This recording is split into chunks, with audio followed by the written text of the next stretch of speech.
আসসালামু আলাইকুম। আজকে বানিয়ে দেখাবো সজনা আলু বড়ি দিয়ে তরকারি একটা সবজি, দারুণ স্বাদে টমেটো দিয়ে রান্না করব। চলেন যাই রেসিপি দেখিয়ে দেই।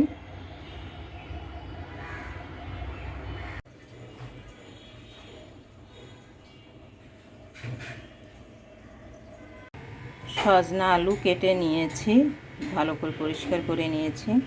সজনা আলুতে দিব টমেটো দুইটা বড় কেটে নিয়েছি, কাঁচামরিচ, পেঁয়াজ, বড়ি নিয়েছি।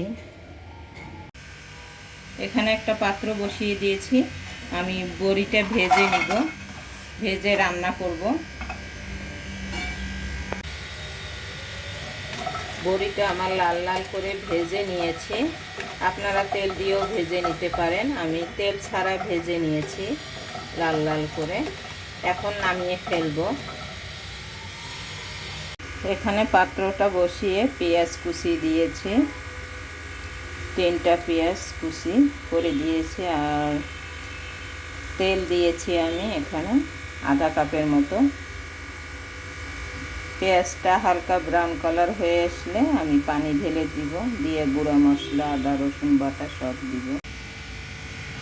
পানি দিয়ে দিয়েছি, দিয়ে আদা বাটা 1 চামচ, রসুন বাটা 1 চামচ, হলুদের গুঁড়া, মরিচের গুঁড়া 1 চামচ করে, ধনিয়ার গুঁড়া 1 চামচ করে দিলাম। দিয়ে এখন মশলাটা আমি কষিয়ে নিব।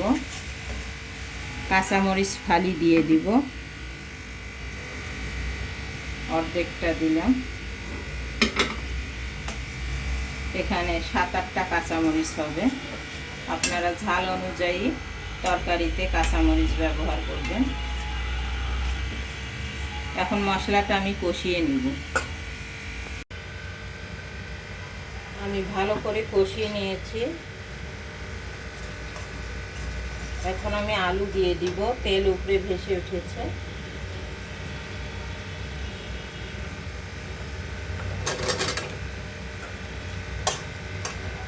আলুটা ভালো করে কষিয়ে নিব।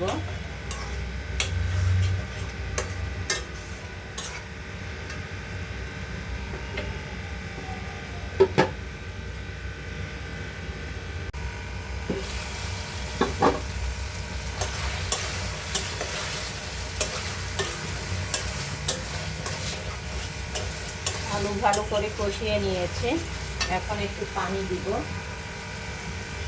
আলুটা সিদ্ধ হওয়ার জন্য পানি দিয়ে দিব।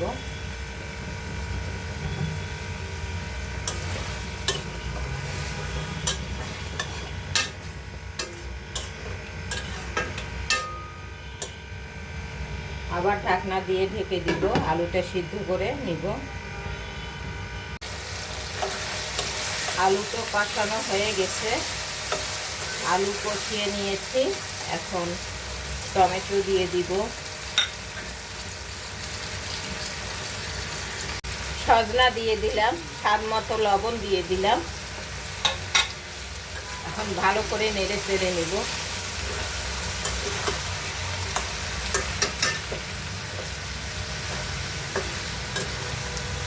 ভালো করে নেড়ে চেড়ে কষিয়ে নিব।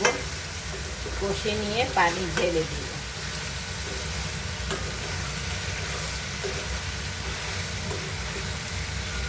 আমি বড়িটাও দিয়ে দিব, যেহেতু আমার আলু সিদ্ধ হয়ে গেছে, সজনা বেশি সময় লাগে না সিদ্ধ হতে। পানিটা আমি দিয়ে দিব, পানি দিয়ে দিলাম। এই পানির মধ্যে সজনা বড়িটা সিদ্ধ হয়ে যাবে, আর পানি দিব না।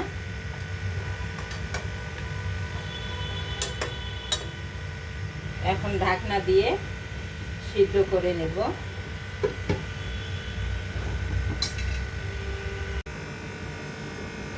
তরকারিটা আমার হয়ে গেছে,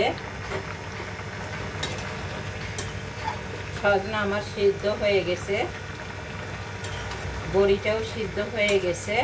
আমি এতটুকু ঝোলে রাখবো, বড়িটা আবার পানি টেনে নিবে, সেজন্য এই পানিতেই আমি ঝোলটা রেখে দিব, নামিয়ে ফেলবো। হয়ে গেল আমার সজনা আলু বড়ির তরকারি সবজি একটা। এখন আমি নামানোর আগে ভাজা জিরার গুঁড়া দিলাম 1 চা চামচ, দিয়ে নেড়ে চেড়ে নামিয়ে ফেলবো। হয়ে গেল আমার বড়ি সজনা আলুর তরকারি, সবজি একটা দারুণ স্বাদের। আপনারা এভাবে বানিয়ে খাবেন। ভালো লাগলে লাইক কমেন্ট সাবস্ক্রাইব করবেন, আমার পাশে থাকবেন। আল্লাহ হাফেজ, আসসালামু আলাইকুম।